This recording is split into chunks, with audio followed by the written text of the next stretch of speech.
നമുക്കെപ്പോഴും തോന്നാറില്ല ലോകത്ത് ആദ്യമായിട്ട് പെർഫ്യൂം നിർമ്മിച്ചത് ആരായിരിക്കുമെന്ന്.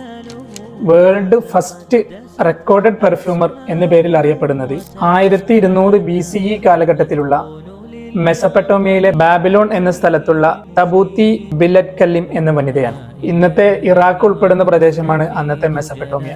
അവരുടെ അന്നത്തെ ജോലിയായി പറയപ്പെടുന്നത് അന്നത്തെ രാജകൊട്ടാരങ്ങൾക്കും വലിയ ദേവാലയങ്ങളുടെയും നടത്തിപ്പായിരുന്നു. അപ്പൊ ഇത് കാരണമായിട്ടായിരിക്കാം അവർ അതിന് ആവശ്യമുള്ള പെർഫ്യൂം നിർമ്മാണത്തിലേക്ക് അവർ മുതിർന്നത്.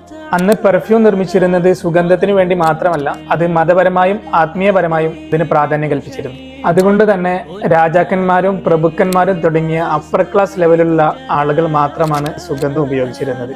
പിന്നെ മെഡിസിനായിട്ടും സുഗന്ധങ്ങൾ ഉപയോഗിച്ചിരുന്നു. അന്ന് അവർ ചെയ്തിരുന്നത് ചില പൂക്കളുടെയും മരങ്ങളുടെയും ഭാഗങ്ങൾ വാട്ടർ ഡിസ്റ്റിലേഷൻ ചെയ്ത് അതിൽ നിന്നും സുഗന്ധം വേർതിരിക്കുകയായിരുന്നു ചെയ്തിരുന്നത്. അതിനു മുമ്പും പലരും മരങ്ങളുടെ ചില ഭാഗങ്ങൾ കത്തിച്ചും പൂക്കൾ ഉപയോഗിച്ചും സുഗന്ധങ്ങൾ നിർമ്മിച്ചിട്ടുണ്ടെങ്കിലും ഇവരാണ് റെക്കോർഡിക്കലായി ഫസ്റ്റ് പെർഫ്യൂമർ. ഇവർക്ക് ഇതിന് നൊബേൽ പുരസ്കാരവും ലഭിച്ചിട്ടുണ്ട്.